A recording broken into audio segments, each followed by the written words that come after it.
Very nice. So folks, it's now 7 o'clock, so we are going to begin as we gather together. And please mute yourselves. We do have the power to mute all of you. I don't know, giving up that power when we go back into our building is going to be hard for me. I'm going to be pushing this button all the time from the Bima. Mute, unmute, mute, unmute. I'm enjoying it very much. Anyway, so please mute yourself.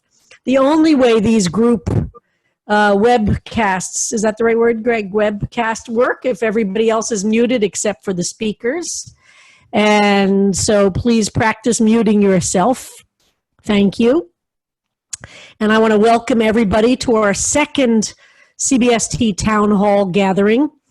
We are hoping to do these regularly while we are in this state of pandemic, COVID-19, quarantine, or isolation, whatever way we're understanding the place of history we are in, so that we have a chance as a congregation to talk about things and issues related to us as a community, to gather together, not just in our big open services to which everyone is welcome, but just for members to have a chance to talk about different things. Our last one was about medical and legal issues that we thought very important.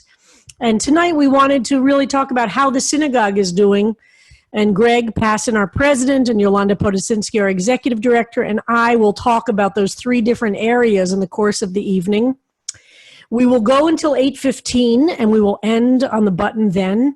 And between now and then, the three of us will speak for about 10 or 15 minutes each. And then afterwards, it's the 7 o'clock applause time. So let's all clap on our screens for the healthcare workers and the essential workers. I hear the cheering outside my window right now. What a beautiful sight, even just on our screens. And then after the three of us talk, we'll take questions. So if during our talking you have any questions, please put them in the chat. For security reasons, the chat is not open to each other. It only comes to us. So, but put down any questions or comments, and then we'll read them out and respond to them. If we run out of time, we'll get back to you on any of the questions. And if ongoing you need to write to us at CBST, use the info@cbst.org email, info@cbst.org. If you have questions at all about CBST or things that are happening or need a response, info@cbst.org.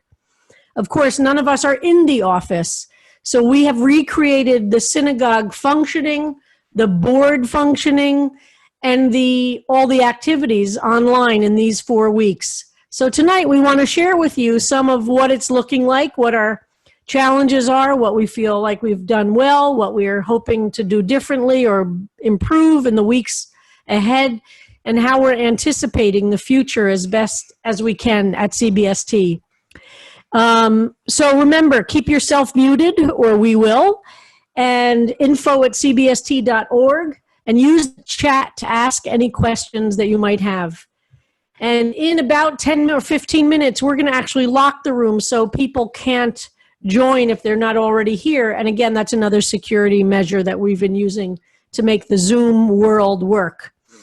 And one other thing I want to say is that it's so important for us to work on ways, and as hard as they are, to stay connected and to feel connected to each other, though we might have the physical social distancing that exists in quite a radical form. We have to do the effort to make sure we are spiritually connected and socially connected. So that's why we're trying to offer so many different ways via Zoom and Facebook and FaceTime and the website to be connected. So any suggestions or reactions or feedback you have as a synagogue community, we're eager to hear them, and we'll do the best we can to keep making what we're doing better. We're all learning this technology. I never heard of Zoom before, and learning very hard, except for Zoom, golly. I'd never heard of Zoom or that TV show Zoom. Remember that? I love that show. But so we're getting the technology better. We're improving it. Things like this microphone I'm using, it's a better microphone. So since I'm on these calls all day long and I'm doing classes and leading services and giving sermons and talking, it's hopefully improving what the sound is like. But there are a few things that we can't make different. And one of them is the Wi-Fi that each of you has in your homes, in your own homes. And it's best if all of you do whatever you can to improve your own connectivity. I've actually now hardwired my computer, so I'm actually plugged into the wall, because if those of you were with me on Friday night, I got bumped off the Wi-Fi because everybody in my building was probably live, doing Netflix Friday night while we were at services, and Wi-Fi just can't handle all of the video that we're doing. So if you can, it's not a bad idea to actually do some connecting your computer actually right into your thingamajigger. But that technology I'll leave for somebody else. So we're going to start with Gregg Passin, our president. He'll speak for about 10 or 15 minutes, giving us a report on how the board is doing, how the finances of the synagogue, how those issues related to the running of the synagogue are going. And again, any questions, please put them in the chat, and we'll respond to all questions after the three of us speak. Okay, so everybody give me your thumbs up if you hear me and understand what I'm saying, just so we can all see. Thumbs up, great. I can't tell you how happy I am to see all of your faces. So wonderful to see you. All right, so I'm going to turn it over to Gregg. Great, thanks, Rabbi. Very happy to be with you live, so to speak, and not just taped, as I've been doing for Friday in the last few weeks. I say many, many times that the job of the CBST president is to say thank you. So before I go into my remarks about our finances, I just do want to just say thank you to our clergy and to our staff. The amount of energy and effort that they've been putting in the last 3, 4, 5 weeks to make our synagogue virtual and keep it running as well as it has just been just beyond. They always work incredibly hard to incredibly great effect, but these last several weeks has just been incredible. It gets easier, the level of stress in Yo's voice from 3 weeks ago compared to this week is much, much lower. But I just really need to do that. I also want to thank the volunteers. We have volunteers that are calling all of our congregants. We've reached every one of our congregants, or at least we've left messages if we haven't spoken to them directly. And thank you to Tanya Domi, who has called me 3 times, and I finally picked up her phone call yesterday to talk to her. So even I am getting called by our volunteers to make sure that we're doing well. And also volunteers are helping with our classes and helping with our services and every possible way you can possibly imagine. So just thanks to everyone, and thanks to the entire community for being so cooperative during all of this. So I'll talk a little bit about what's going on. The board of directors and the executive committee obviously continue to meet, focusing mostly right now on the finances of the organization. The EC has met a couple of times, of course, by Zoom, and we're meeting again this Thursday night to review some more financial information that we'll be getting from staff. And then the board will be meeting next week. The board was originally going to meet, our April meeting was going to be during the retreat. So unfortunately, since we won't be at the retreat, we'll be having our regular board meeting by Zoom next week. So we continue to meet as always, a little bit accelerated to talk through some of the issues that we need to, and that I'll talk to you about tonight. So from a financial picture, it's just unclear right now. Talking about adding an audio file to this tomorrow? Sorry, imagine I'm just going to ignore that. Okay, so our financial picture, as I was saying, is unclear, right? As many things are with related to COVID-19. So clearly there are some things, our expenses go down in some small areas. Obviously we're not in the building, utility costs go down, our security costs go down, we're not buying food. So some of those expenses go down, but some expenses go up, right? We have increased technical equipment costs, increased services that we have to pay for. So some costs go up, some costs go down. And donations is unclear. Some people have been very, very generous in converting their retreat costs into donations to the synagogue. That's fantastic. And we thank everyone for doing that. And as you know, that many people have been donating on Friday night services during services, and so that's really wonderful, and supporting the live streaming. So that's really terrific as well. But we also do know that there are people who are in precarious situations. Some people have already lost their jobs. Other people are in danger of that, or might be in danger of that going forward as other organizations continue and their companies and employers think about how to deal with the effect of COVID-19 going forward. We have some goals at CBST that are very important to us during this time. One is, to the best that we're able to do, is to keep all of our employees employed at full salary. That's a goal. We'd like to be able to achieve that goal. We have a goal of keeping the community engaged through our services, through our educational programs, through the other programs that we've been able to schedule via Zoom and other means.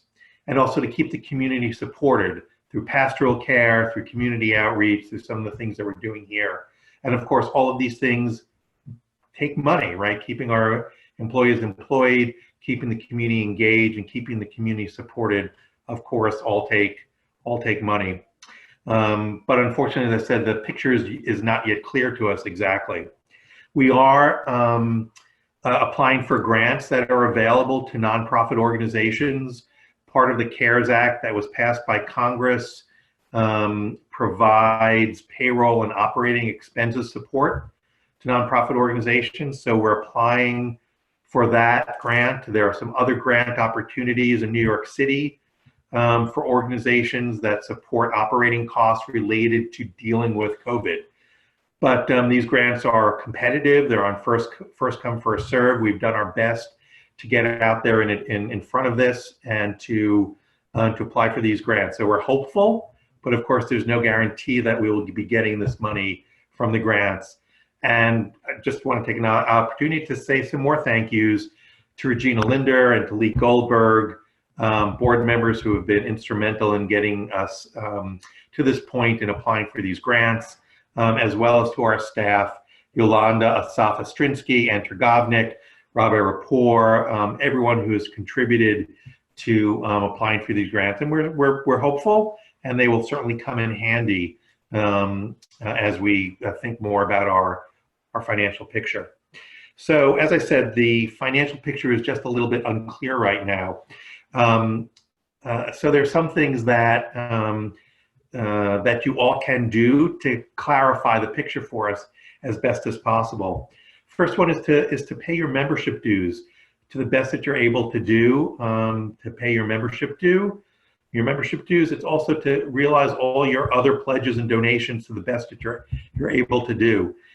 And if you're not able to do those things, please talk to us. The worse than not getting the money in is not knowing that we're not getting the money in. So to the extent that you're comfortable talking to Rabbi Kleinbaum or to Ann or to Yolanda or to me, if you're not able to meet your obligations to the synagogue, please let us know. We understand people are under tremendous strain and some people are just not able to do that. But please let us know. Letting us know gives us more information and we're able to deal with it and the picture becomes clearer to us. So please do that. We have a June 7th concert coming to support our music, art, and culture programs. You'll obviously be getting more information about that as we get closer to that date. So we ask people to support the concert. Obviously, it will be live streamed similar to this. And that will also be another way to make the picture clearer for us and know how we need to face the future.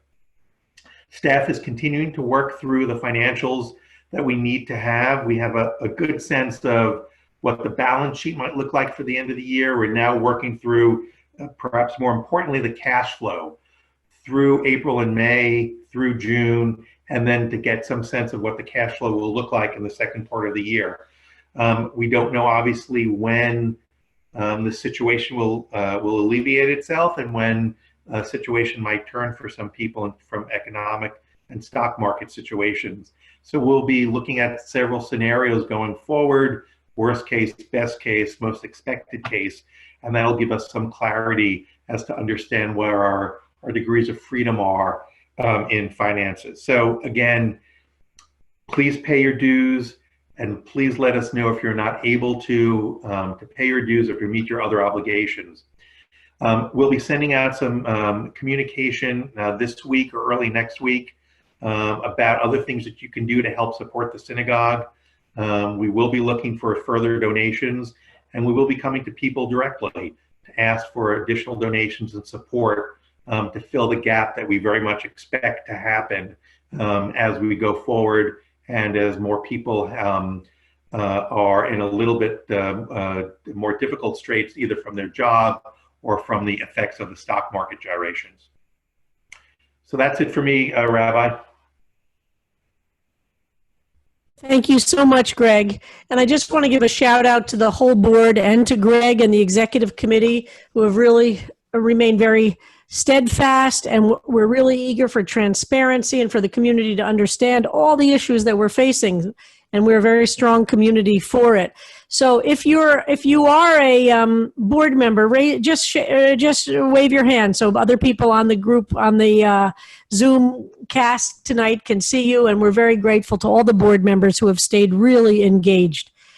So now we'll have Yolanda, our executive director, speak some about the office functioning and the staff and how things are going in those areas. Thank you so much, Gregg.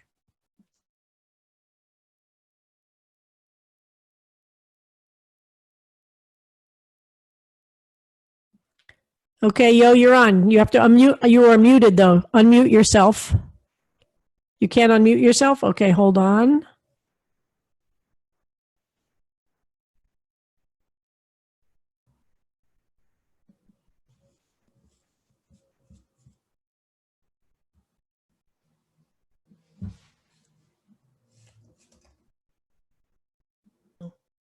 Okay, can you speak?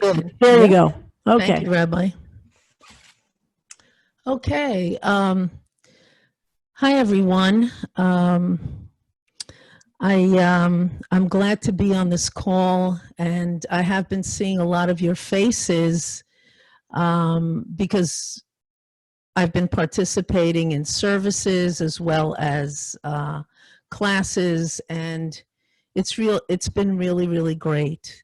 And of course, every day we've been meeting as a staff. But I just wanted to start off by saying that although it was only a month ago, on March 13th, that was the last day that the synagogue office was officially open and then closed in the evening. Like everyone else, we were absolutely in shock about what was happening around the world and how quickly it arrived at our doorstep. It really hit home very, very hard and fast because our own employees and family members were affected. Jesse Katz, our CBST program coordinator, Jorge Loyola, our facilities porter, and Patrice Ruel, our services manager. Jesse's wife, Patrice's father, mother, sister, and brother-in-law were also very sick. And unfortunately, Patrice's father, Claude, passed away. Thank God everyone else is doing so much better now. And more than half of our staff, a couple of days later, left New York City seeking safer ground, traveling to Texas, to Cleveland, Connecticut, Massachusetts, Long Island, and Michigan. So the CBST staff paused for a half a second, and then the staff began to discuss what was in front of us. And despite the fact that we were down key employees and they weren't able to work, I'm sure like many of you on this call, we had to invent a remote substitute for the in-person experiences we're all used to as a community and a staff. It really became a top priority for us to provide religious services, programs, meetings, and of course, communicating it all effectively.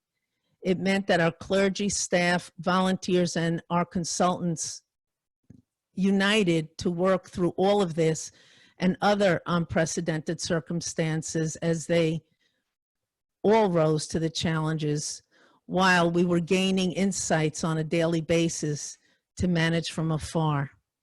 It's been challenging to reclaim downtime, and I think, some of us are being successful at it now, but so have decision making. Decision making has been difficult for so many reasons and uncertainties. But I think that this whole situation has, I know for me personally, has made me be present and be more in the moment, day to day. What are we going to do today as a staff? What are we going to discuss? Going through things and going through the details, bringing us together. And that's been really, really good. When the office closed on that day, on the 13th, we knew, and there was a bat mitzvah, that was the last bat mitzvah that took place in the building. We knew that we had to get the building cleaned. We had to dispose of the garbage. We communicated with the Cass Gilbert condo board and exchanged information in case of anything urgent, or if they heard a burglar or a fire alarm go off, and if there was any other disruption that we needed to know about. But we still have those systems in place. Of course, the fire and burglar alarms are on, and they're being monitored 24/7. And I'm happy to report that nothing egregious has happened. We immediately held the mail at the post office, where we can pick it up once a week. However, we would greatly appreciate it if everyone would, and if they could, either make ACH contributions or payments, or basically pay by credit or debit card. That would be really helpful. We also informed our security guards that we would temporarily stop using their services. This particular company is a very, very, very large company that works for the greater Jewish community in New York and outside of New York.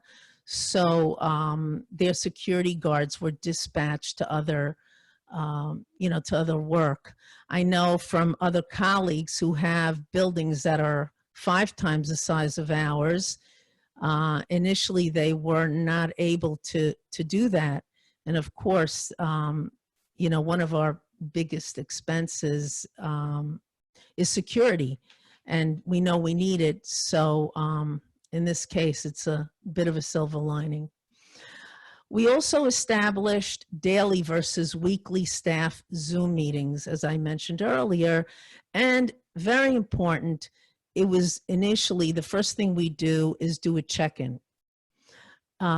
So that, and we actually insisted that people get, that we saw people, couldn't just be hiding behind a phone, behind a phone call. So that took a couple of days for people to get used to. But also, what else? The staff has also been able to be supportive of each other, because it's weird. It's like the days just fly by. You're sitting at your desk or wherever you find a seat, and all of a sudden you look up and it's 4 o'clock in the afternoon, moving, as many can relate to, from one Zoom meeting to another, or phone call, more Zoom than phone calls. So as I was saying, the staff has been able to be supportive of each other, sharing the stress and the anxiety during this time. And we're grateful for that. We also set up a communications tech team. I mean, kind of like an ad hoc team, so that we were able to focus on getting our programs out and communications. And at the same time, we hired some professional technical support for classes and meetings, which are primarily being run by Bruce and Babette Roberts. They support the classes and those meetings. Bruce and Babette, as many of you know, have their own company, and they support our high holiday services. So thank you, Bruce and Babette. And additionally, for those of you that know Jason from Better Events, he's one of the owners of Better Events, and that's the team that handles our religious services on a weekly basis, but on site, but now they're doing it remotely, as well as aiding us to purchase the right equipment, to make things possible. I just want to make a disclaimer here that I'm using this equipment. It was harder to get my son to agree to use his equipment than, to get the synagogue online for all our services and events. I want to continue with some good news. We have some good news to share that CBST on April 6th engaged Judy Ribnick as a social worker for her services to help CBST members for the next few months. This particular engagement agreement that we have with Judy as a consultant is being funded by a grant from the City of New York. So for those that don't know Judy Ribnick off the Bima, she brings more than 35 years of experience working with older adults and in developing and overseeing programs for older adults and people of all ages. And of course, she's also been part of CBST, this community, for 35 years. So Judy, most immediately, she's going to help strengthen the CBST Connects, the program that volunteers, over 60 volunteers at CBST have been participating, calling, many members so successfully during this COVID crisis. She'll also respond to older adult members and to caregivers who need help during the crisis and beyond. She will be supporting the congregants that are living with HIV and AIDS. She'll also identify a variety of resources that will be useful to older adults and caregivers. And Judy will be working with the clergy, the board, the Aging Task Force members, chaired by Roseanne Leipzig and Kenneth Carpel, the staff and congregants to develop programs that will meet the needs of older adults and caregivers in our community. As I'm wrapping up, I would want to share with you that the staff has received so many beautiful notes and emails and appreciation for the work we are all doing to keep in touch and using all the heart and technologies we can.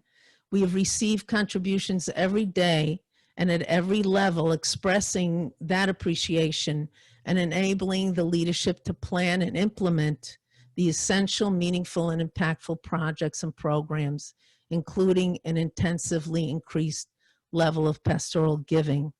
So again, I want to thank you for being part of CBST. I personally feel so blessed to be able to be in this position at this time. And I want to send you all a virtual hug. And I want to send a lot of thanks, respect, and admiration to my colleagues. So have a good evening, everyone. Thank you so much, Yolanda. And again, I remind people, please send questions via chat. And when I finish speaking, the three of us will field any questions you have. And I want to start also with my deepest sense of gratitude. First of all, to the Creator, who I feel has placed me here at this moment, as I believe each of you has been placed this moment, to be alive in this moment, to witness, to be here for whatever reason, will unfold for each of us as this period of history unfolds before us. And I pray for the strength to be able to do what we know needs to be done to survive and to build for a future. And I want to echo what Gregg and what Yolanda have said, that I feel it's a privilege to be in my position right now in this moment. And I'm grateful every day that I get to do the work I'm doing with all of you in building this community. And honestly, as I said this many times through the 9/11 moments, I don't know how people got through 9/11 without a community. And I feel the same now. And so very, very grateful to all of you. Incredibly grateful, as I said, to Yolanda and to Gregg. We form a leadership team that's been very supportive and hardworking and understands going right in through garbage and getting to what's meaningful and necessary and needed. I feel very deeply supported by both of them, and I'm really grateful to them. I'm grateful to the entire CBST staff.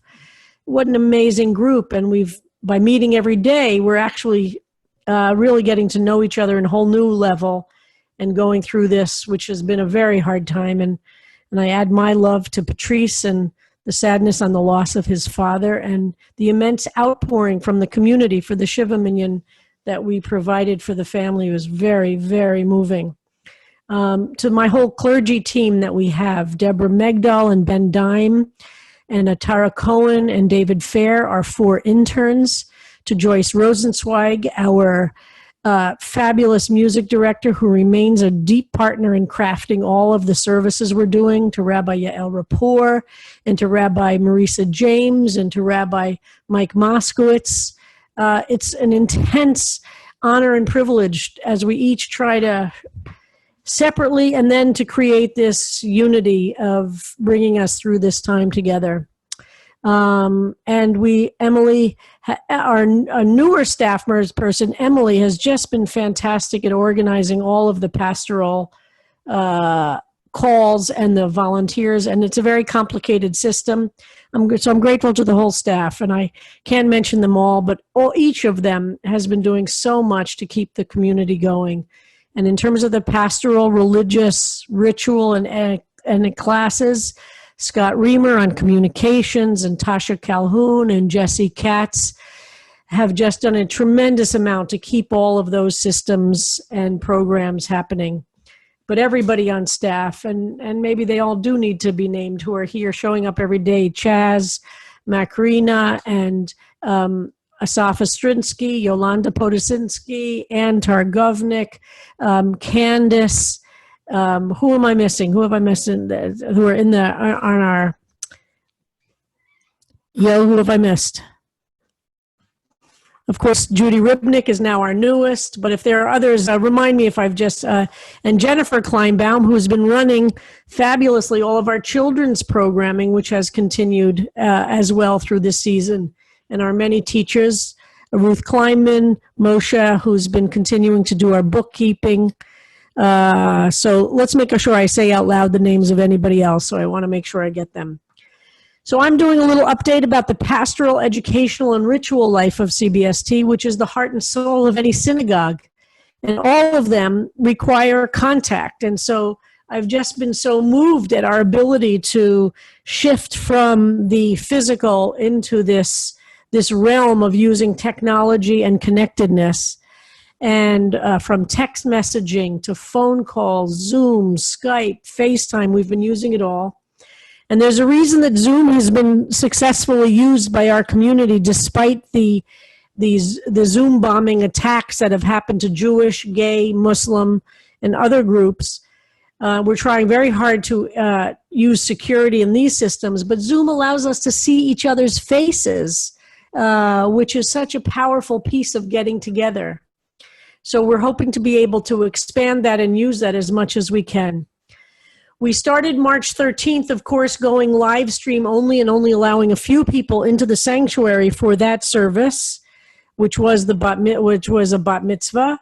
But then these last 4 Shabbatot, the 20th of March, the 27th, the 3rd of April, and the 10th and 11th of April, have been entirely via Zoom with me in my living room, Joyce on the Upper West Side, David Fair in Brooklyn, And Judy Ribnick has led as well from the Upper West Side, trying to, in our separate spaces, create sacred space.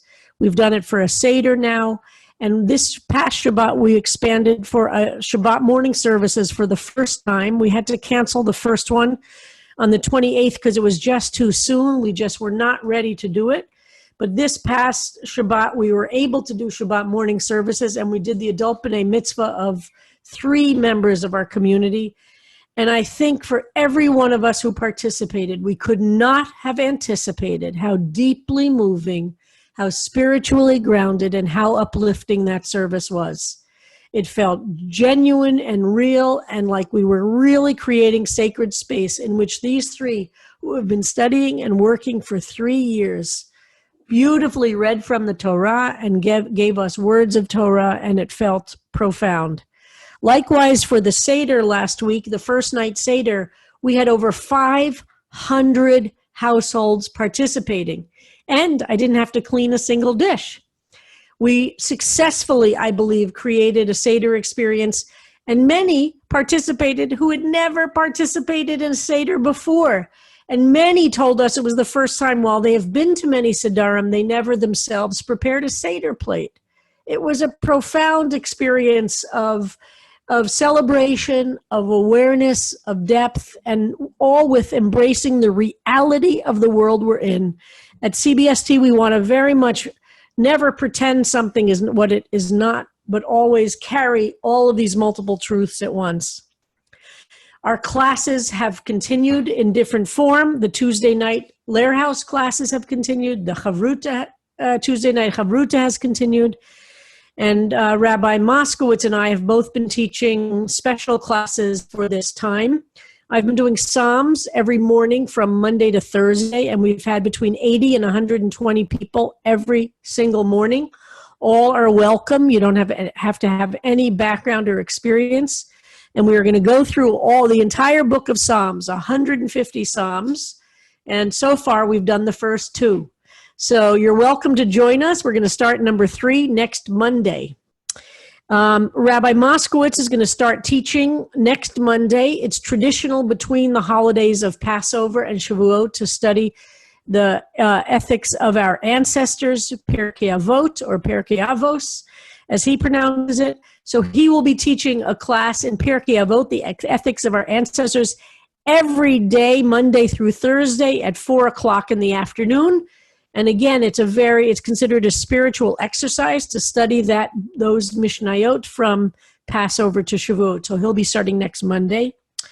Deborah Megdal has been every single Friday as part of our Hachana, our preparations for Shabbat from 3 to 4:00, leading a support group, a chance to study text and to talk about things and to be a place to bring our anxieties, our fears, the real feelings of where we are. And she leads it as a beautiful support group, but also studying texts that might be relevant. I strongly encourage anybody, and that's a drop-in. You can come one week and skip the next week. Totally welcome to come, but it is every Friday from 3 to 4:00 as a way to prepare for Shabbat. Mishpacha Monday night dinners started tonight. Again, another way of being connected. And everybody has to bring your own food, but join the Zoom and have dinner together and schmooze. And Rabbi James will be leading that every single Monday from 5 to 6. We had a dog daycare get-together, a dog Zoom gathering, which was a lot of fun. Some people brought real dogs. Some people brought stuffed dogs. And we got to share all of our various pets. In addition to the ways that we're trying to get together, we've invited healthcare workers to come together as a way of us supporting the healthcare workers at CBST. So we've had a range, and I'm not mentioning every single thing. I'm trying to give you a picture for those who might not have been connected to any one thing of the different possibilities that exist. And if you're interested in any of them, watch out for the Tuesday e-news, which comes out every Tuesday afternoon, which lists all the various things that are happening to make sure you stay connected. That's what's important, is to stay connected. There are some in the congregation who are very generous in providing tech support to those of us who are new to this technology. And if you need some one-on-one tech support, Also, write to info@cbst.org, and somebody in the congregation will be happy to call you and see how we can help you feel more comfortable with all of this. And so now, as of this coming Shabbat, we will have from 3 to 4 Shabbat afternoon, a chance to study a little and talk about anxieties and fear and other things. 6:30, our Shabbat service. Shabbat morning services will now be every Shabbat, including Yoga Shabbat will start again the first Shabbat morning of May. And then we end Shabbat with Havdalah, the service to end Shabbat every Saturday night at 9 o'clock because the days are getting longer. So everybody's welcome to all of those things. So all of that has been profound and hopefully reaching larger numbers than we even normally have reached for things, which is very moving. And pastorally, we, as has been mentioned, immediately learning what we had learned from AIDS, we immediately set up a buddy system where we invited congregants to volunteer.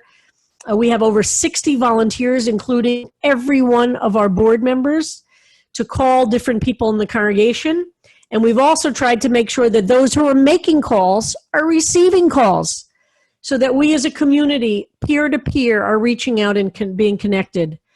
And then those of us on clergy, Rabbi Rapport and I and others on the clergy team, are then following up if there are concerns that are raised, and we're keeping track of who in the congregation have been diagnosed with COVID-19 or who have relatives who have COVID-19. And we're sad to say our most recent death took place yesterday. Liz Gall's cousin, Jay Gall, passed away yesterday after being in the hospital for several days on a ventilator. Sadly, Saturday night, on Sunday, he passed away. He was known to many of us, most congregation. So we're trying to keep track.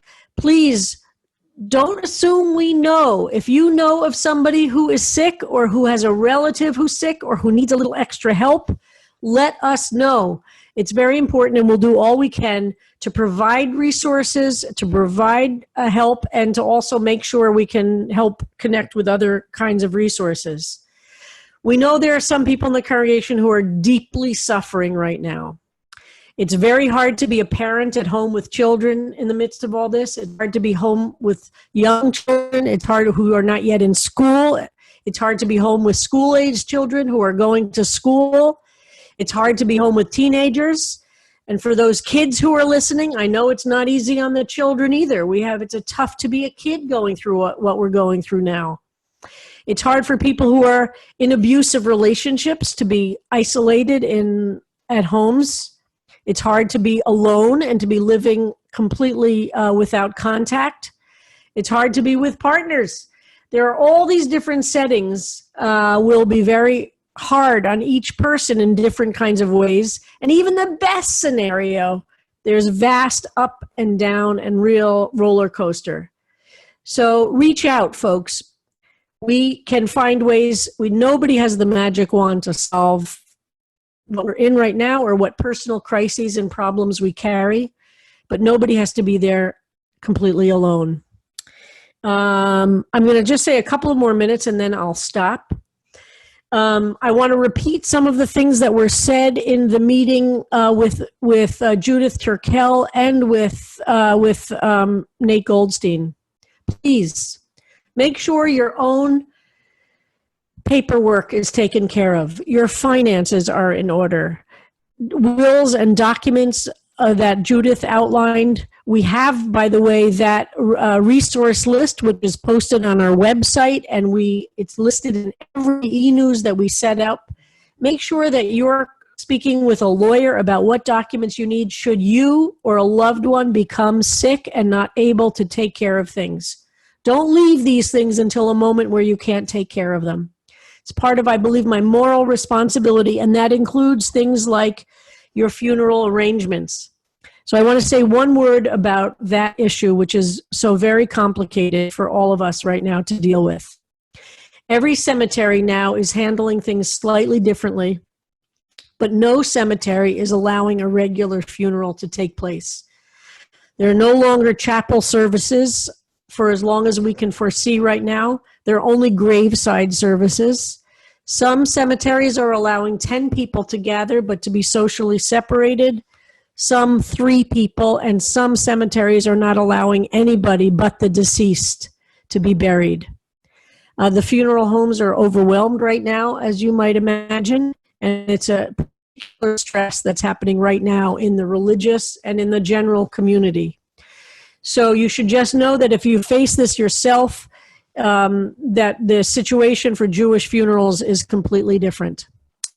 So one more thing I wanted to just say, that we are looking ahead. We're planning each month for our ritual, and right now we're planning through to the end of June, assuming that we will be in this current situation. We imagine the last possible thing that will be allowed whenever it happens that things start opening up will be large gatherings. So we do not think it's going to be possible for sure through the end of June for there to be large gatherings. So we are planning for our services through the end of June, at least, to be continued in this fashion. So I am going to end right there, and we're going to open it up to questions. And I know that there are a bunch of questions to make sure that there's time. I didn't cover everything, but I'm sure there will be things that will come out in the questions. And I just want to reassure people that in community is found both profound power in the present and also profound power that none of us knows, even before this, of course, when we would live and when we would die. The only thing over which we have control, the only thing over which we ever had control, is what we do with the time we live on earth. And our goal is to build a foundation for the future so that the future will look back on us and know that they will thrive because of things that we're doing. So we're going to pause, and I'm going to look for the questions, and then I will pose the questions to our various folks as appropriate. So this one is for Gregg and Yolanda. Yolanda, did you say something now? I'm sorry? Did you want to say something now or just for questions? No, I'll take the questions if they're Okay, great. All right, so our first question, this for Gregg and Yolanda, I guess. What do you see as the single greatest risk to CBST's budget at this stage? What is the single greatest risk to the CBST budget? Gregg, do you want to start with that? Yeah. So as I said, speaking as a financial person, not knowing is the greatest risk, right? Not having visibility to what the future is going to be is the greatest risk because it's very difficult to plan.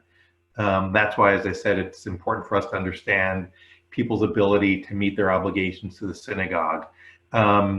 We get a lot of our support comes from people who donate stock equity to us because there's a tax advantage to donating stock opposed to cash. That's how I make my donations to CBST.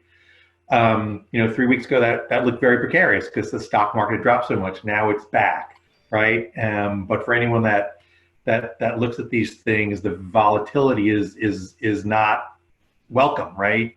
Volatility is what causes problems. So that to me is the greatest risk. It's the not knowing. If we knew exactly what it was going to be, we could at least plan, and we knew what we needed to do. So all of this is very contingent. As I said, we're doing scenario planning based on what possible futures might look like, and we have to actively manage that as we go forward. And it's every day. It's dynamic. Things will change. Something's going to happen that we're not going to expect. For work, I'm a human resources consultant. That's what I do in my other day job. And what we're telling our clients is that we expect there to be kind of bumpy recovery, right? It's not going to be smooth sailing and that's it. It's going to be a little bumpy, possibly with additional recurrences along the way. So we just have to be prepared for that. And we've never seen it before, so it's hard to be prepared for something that we're not familiar with. And the best way to be prepared for that is to be prepared, right? Is just to recognize that anything can happen and to make sure that everything has been thought through and planned for so that we can pivot, go this way or that way as necessary. Yeah? I agree with that. I don't have anything to add. Okay, thank you.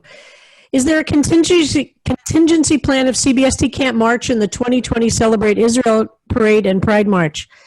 We are assuming that neither of those are happening. We are moving forward. I think it's safe to assume that, but of course we'll change if that changes. But right now, folks, we have to wrap our minds around the fact that it's possible. In fact, I would argue likely that neither the Celebrate Israel Day Parade nor the Pride March will happen this year. And of course, I could be wrong, but we're planning for all of the June services will be held via Zoom, as we've done Zoom and FaceTime. And it will limit the participation of the chorus, and we'll be doing things as we've done, which are recordings and things like that. But we haven't actually planned those services, but we are assuming that they will be via Zoom. Next question. So have there been discussions about how Pride Month activities? Yes, exactly as I said, we are planning.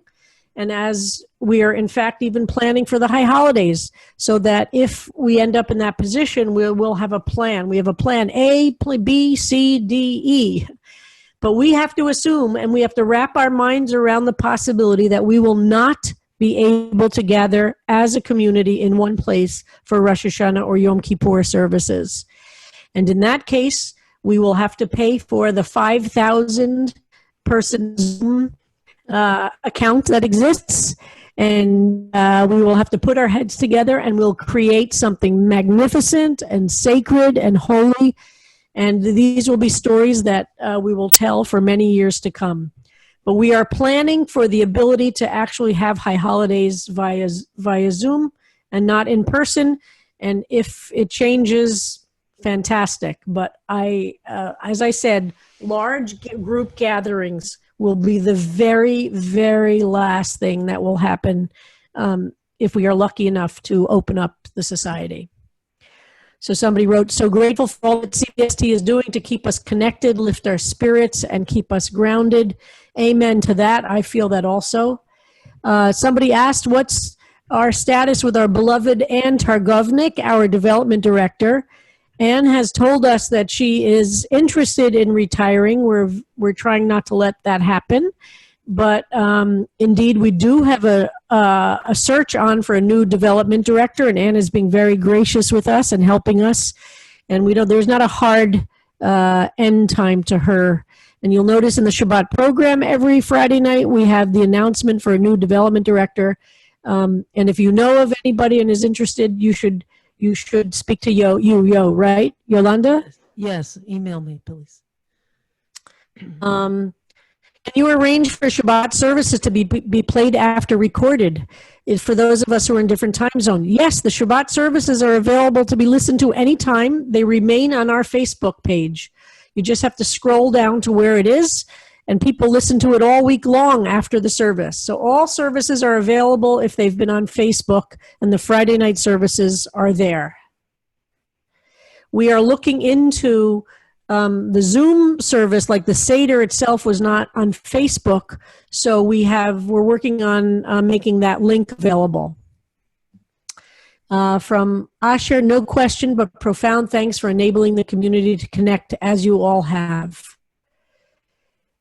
If we are on the struggle bus, figuring out estate planning proxy documents, can we make an appointment with the clergy to talk through decisions? Absolutely, you can speak to clergy. You can make an appointment by emailing rabbi@cbst.org, and one of us will get back to you. Not a question, just a thank you. So a question about how does one donate stock? Yo or Oh. Greg? Yeah. So you need to talk to your stock plan administrator, and then there's a form to fill out that the office can send you. That'll have all of CBST's information. And then you send that, you talk to wherever your stock happens to be. If it's through your employer, it's probably through your stock plan administrator. If it's in your own personal account, it's whoever your stockbroker is. And it's a trade that will just go through that way. There's advantage to it. There's tax advantages to do it. I don't want to give tax advice because I'm not a tax expert, but there is a tax advantage to doing that. That's very advantageous. So if that's a way, that's something that's open to you, I really encourage you to look into that. You can Google it. It's pretty simple to find that information and find out what the tax advantage is to you. But if you need the form, email the office, and we can send you the form for that. Right. There's just one little thing to add is that when you do that transaction, to actually let us know that you did it, because the way that the transactions come in, because of SEC rules, it doesn't say, oh, it's coming from Gregg Passin or it's coming from Eric Rosenbaum or whoever. So it would be great to get a heads up. Thank you.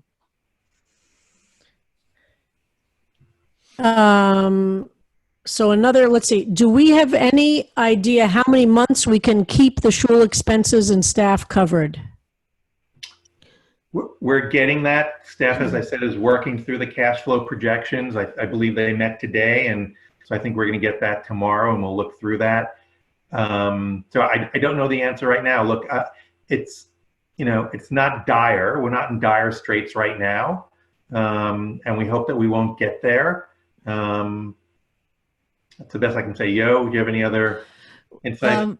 What's encouraging is that the SBA loan that is being offered that we applied for, and that does cover a couple of months of payroll and utilities. But I think the bottom line is the way we're handling everything else, and Gregg mentioned it, we just have to keep talking about it day to day and figuring out scenarios. Same way every other congregation in this country is doing, because I see the emails all the time. Different congregations are different sort of places in the continuum, but we're all in the same boat. So yeah, that's it. Okay, another question. What are you spending money on if we're not in the building? Well, personnel is our biggest expense. That's true for most organizations of any size, of any kind. Personnel is our biggest expense. As I said, one of our goals is to keep all of our salaried employees employed at their full salary. That's our goal. We want to make sure that we can do that. That's part of our scenario and contingency planning, is to look at that going forward. We have insurance that we have to continue paying even though we're not in the building. There are dues that we have to pay even though we're not in the building. There are lots of things that keep going on that don't stop because we're not in the building. Photocopier. And here's And are we another question? Are we losing money from rentals? What's happening to the rental? Yes, thank you. I meant to say that in my comments. Thank you for that question. We are, obviously. People can't rent the building. We had several large rentals that fell through because they were supposed to be happening during this time. So we've lost that. That's a big loss to us. Some have been rescheduled for later in the year, and hopefully they'll be able to be held, and we'll be able to get that money. But right now we are actually losing money from the rentals, and some of it, frankly, significant. And obviously there's nothing we can do about that. We need to refund that money, obviously. So that is one of the big gaps that we have, and obviously goes into our scenario planning going forward. Okay, here's just a second. It's moving here. Okay, is there a planned giving notification form? Yes, There is. Is there a link to that on the? If somebody's interested, please just email me. I don't have access to it this second, but please just let me know. And in fact, we can actually provide that in the weekly e-news tomorrow for anybody that needs it. Okay. Why would meeting our expenses suddenly be more of a challenge? Say that again, Rabbi. I'm sorry. Why would meeting our expenses suddenly be more of a challenge? Well, I mean, the problem is that they may not be, but we expect that there will be people who will be in difficult financial situations, who may not be able to meet their obligations to the synagogue, either from their membership dues or from the other pledges that they've made, either for operating, for other contributions, for underwriting, for a high holiday appeal, et cetera. We expect that to happen because we know people have lost their jobs or might in the future. And as I said, the volatility in the stock market, even for the people who don't use stock to make their contributions, the volatility affects their overall wealth, their 401k plan wealth, their personal investment wealth, and it makes them feel less secure and therefore less able to contribute. You know, there's a scenario where that may not happen, but it's an unlikely scenario. Being realistic, it's just, it's unrealistic to think that there won't be a gap in our expenses and our revenues as this continues. I'd like to be wrong, like Governor Cuomo said. I'd like to be so wrong that, you know, I'm embarrassed to say it, but I don't think that's going to be the case. I think one thing people don't understand necessarily is CBSE we don't have an endowment fund. Every year we have to raise every penny of our budget, January 1st to December 31st. So, and that money just comes from all of us. There's no magic source of it. So given the economic crisis we're in on top of the medical crisis, the concern is the source of where CBST gets most of our income from, which is us. People in the congregation will be less in a position to give. Just like nonprofits all over are in a panic right now. We're not panicking, but we have to be responsible and look at what the implications of an economy that might be crashing for a longer term than this month might have on people's ability to give what they usually would give and we could anticipate in normal times, which is why Yo and Gregg are saying that it's helpful for us to know we crafted the budget, which the board brought to the congregation to approve at the end of December based on assumptions about how previous years have gone. But now we're facing an economy that we just don't know. So will people not be able to give what they thought they could give? And then there would be a crisis. We're not there this minute, but yes, we make every penny that comes into CBST from donations, small and big, are where the budget comes from. There's no mystery. Okay, here's another question.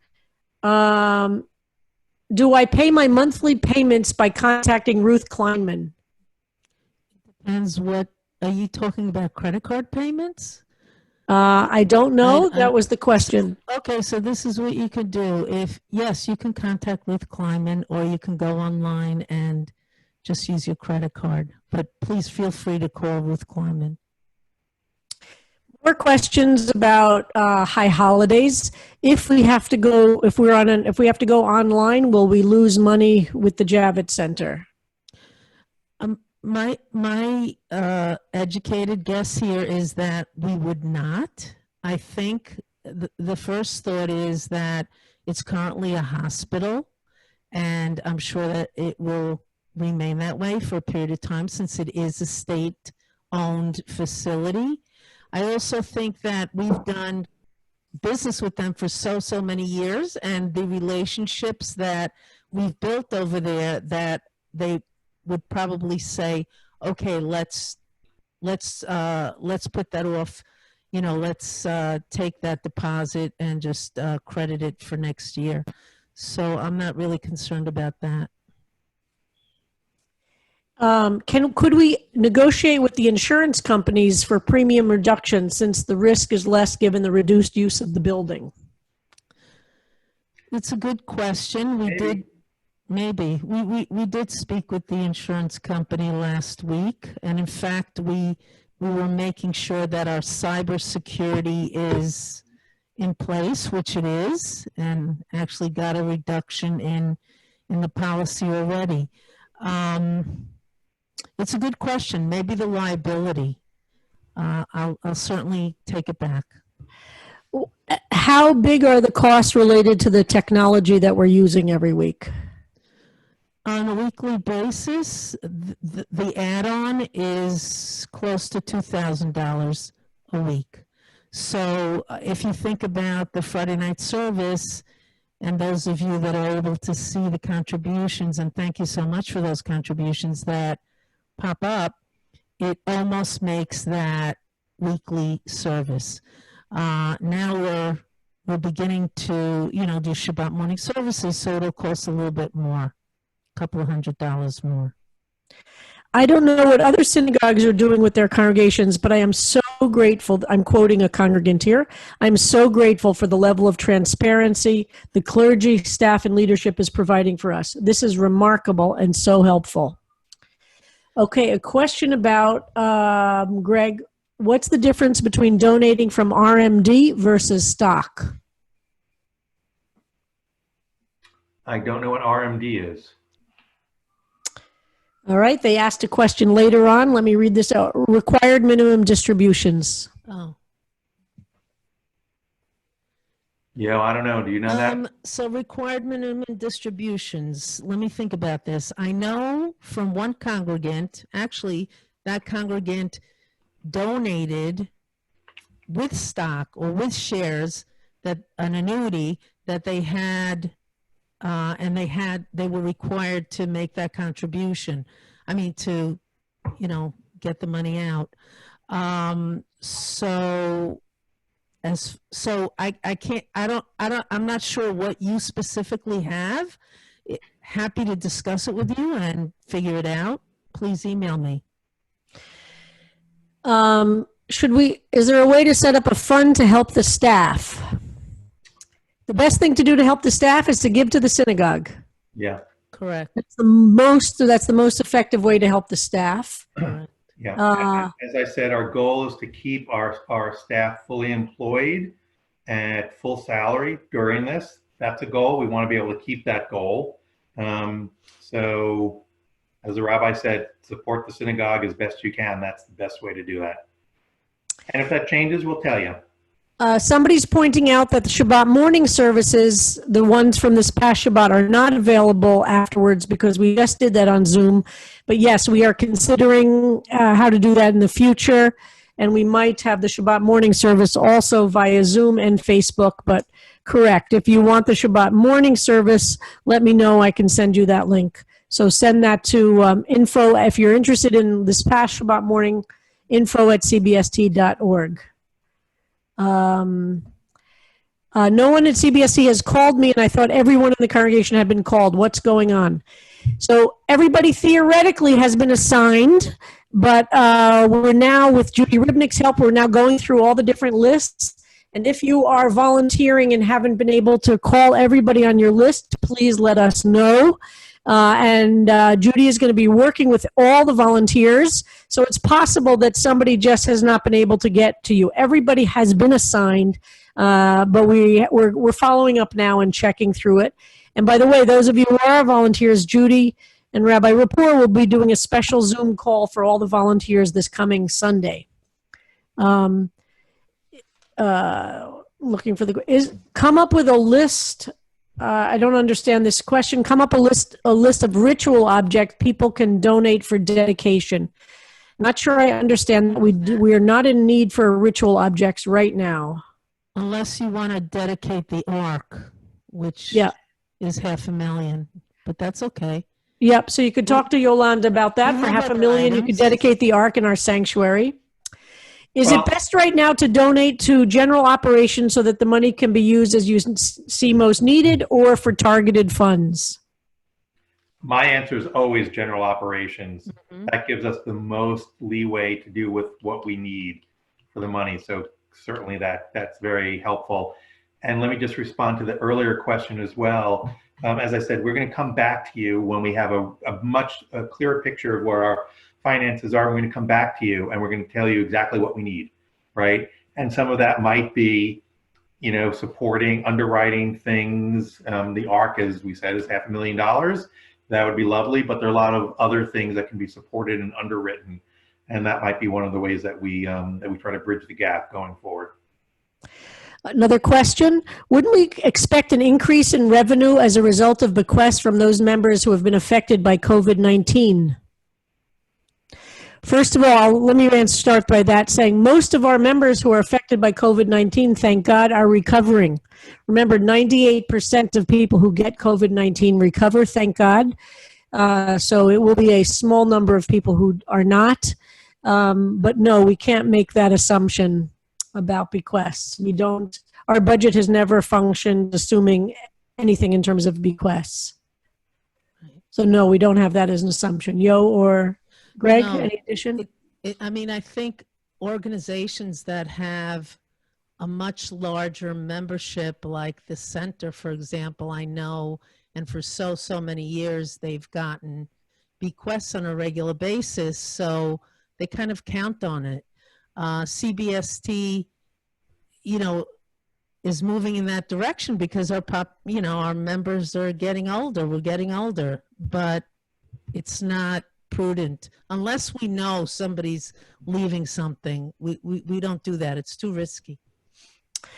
Just a comment from someone, this is excellent. I think we should have these check-ins as we are able to. And not a question, just a thank you. And let me see, I think we've covered all the questions. Has the board considered monetizing the synagogue presence on the internet? Over 500 people participated via Zoom in the first night Seder.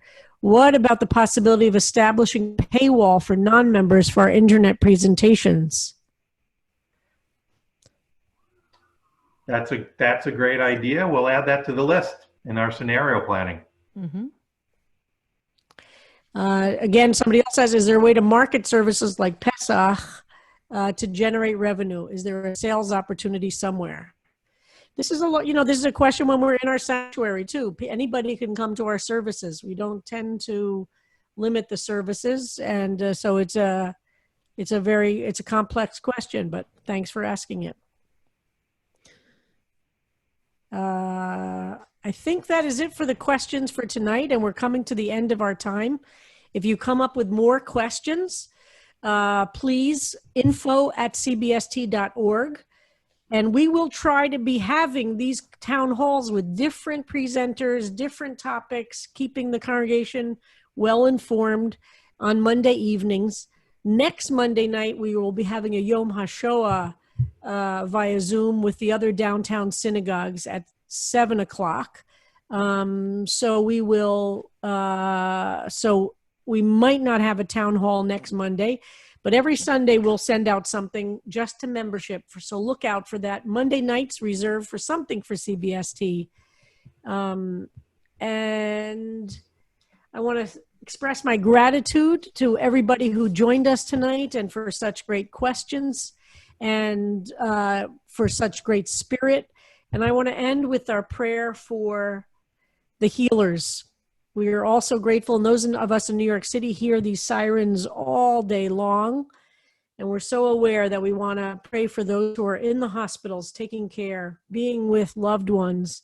And may the one who blessed our ancestors bless all those who put themselves at risk to care for the sick, physicians and nurses and orderlies, technicians and home health aides, EMTs and pharmacists, hospital social workers and respiratory therapists. Bless all those who navigate the unfolding dangers each day. To tend to those who they have sworn to help.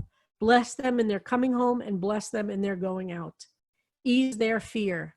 Sustain them. Source of all breath, healer of all beings, protect them. Restore their hope. Strengthen them that they may bring strength. Keep them in health that they may bring healing. Help them know again a time when they can breathe without fear. Bless the sacred work of their hands. May this plague pass from among us speedily and in our days, and let us say, Amen. Thank you very much, everybody. Good night and be well. And Moadim L'Simcha. Happy Passover to all. Aziz and Pesach.